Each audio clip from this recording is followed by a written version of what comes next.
Assalamualaikum warahmatullahi wabarakatuh. Pemirsa setia channel Ustazah Google yang dirahmati Allah Subhanahu wa Ta'ala. Kisah 3 orang pemuda yang terjebak dalam goa. Diriwayatkan dalam hadits dari Abu Abdirrahman, yaitu Abdullah bin Umar bin Khattab radhiyallahu anhu, berkata, aku mendengar Rasulullah Shallallahu alaihi wasallam bersabda, ada 3 orang dari orang-orang sebelum kalian berangkat bepergian. Suatu saat mereka terpaksa mampir bermalam di suatu goa, kemudian mereka pun memasukinya. Tiba-tiba jatuhlah sebuah batu besar dari gunung lalu menutup gua itu dan mereka di dalamnya. Mereka berkata bahwasanya tidak ada yang dapat menyelamatkan mereka semua dari batu besar tersebut kecuali jika mereka semua berdoa kepada Allah Ta'ala dengan menyebutkan amalan baik mereka. Salah seorang dari mereka berkata, ya Allah, aku mempunyai 2 orang tua yang sudah sepuh dan lanjut usia.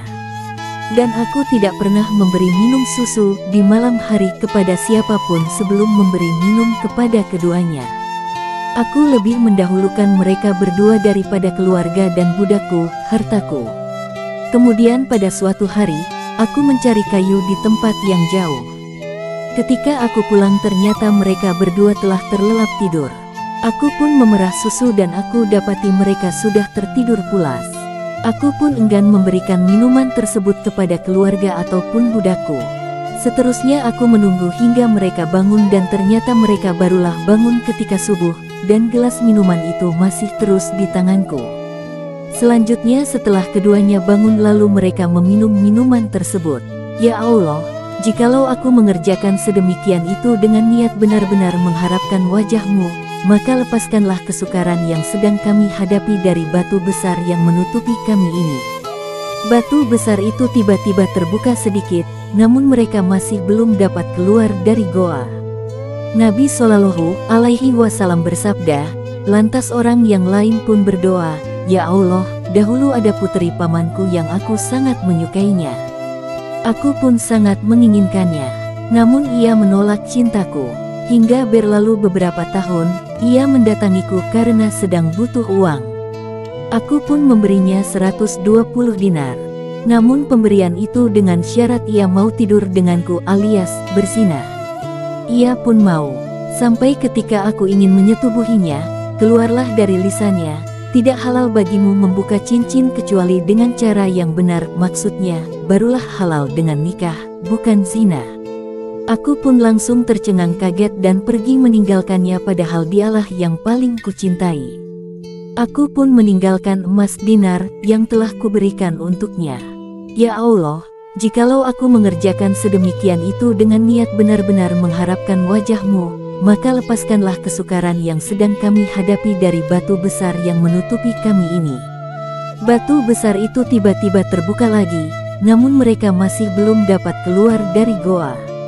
Nabi Shallallahu alaihi wasallam bersabda, lantas orang ketiga berdoa, ya Allah, aku dahulu pernah mempekerjakan beberapa pegawai lantas aku memberikan gaji pada mereka. Namun ada satu yang tertinggal yang tidak aku beri. Malah uangnya aku kembangkan hingga menjadi harta melimpah. Suatu saat ia pun mendatangiku. Ia pun berkata padaku, wahai hamba Allah, bagaimana dengan upahku yang dulu?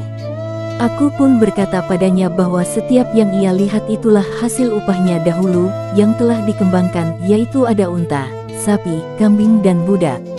Ia pun berkata, wahai hamba Allah, janganlah engkau bercanda. Aku pun menjawab bahwa aku tidak sedang bercanda padanya. Aku lantas mengambil semua harta tersebut dan menyerahkan padanya tanpa tersisa sedikit pun.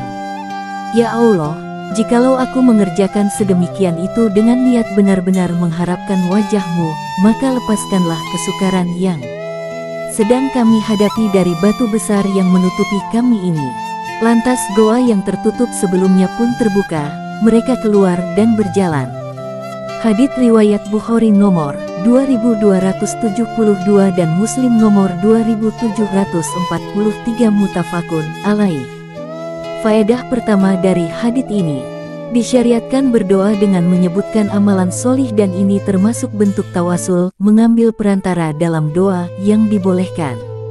Faedah kedua dari hadits ini, Keutamaan berbakti pada orang tua, di antaranya bakti pada orang tua menyebabkan seseorang selamat dari musibah.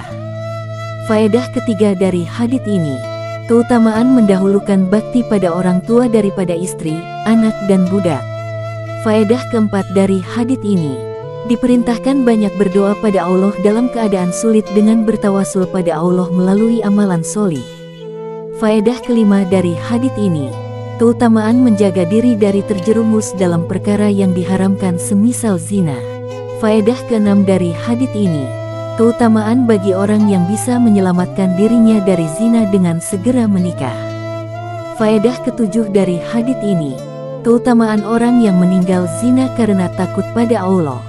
Faedah kedelapan dari hadits ini, kemaluan wanita barulah halal dengan menikah.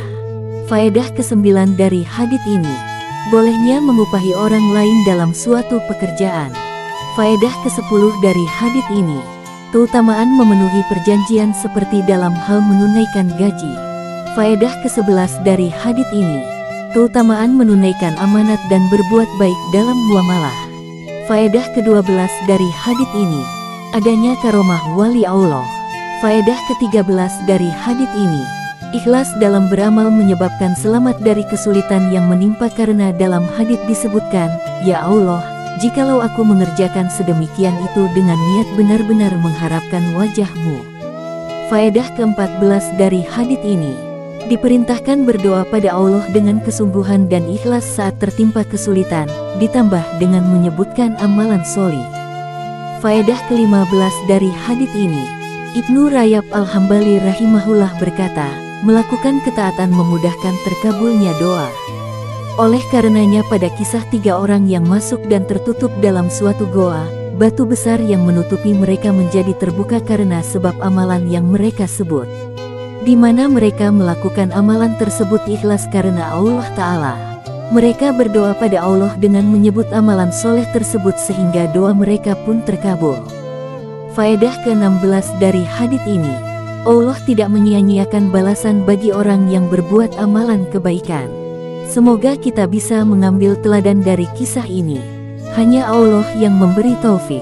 Wallahualam bishawab. Jangan lupa dukung channel ini dengan like, komen dan share videonya, supaya saya Ustazah Google semangat membuat konten yang menginspirasi umat. Saya pamit undur diri, wallahul muwafiq ila aqwamit thariq. Wassalamualaikum warahmatullahi wabarakatuh.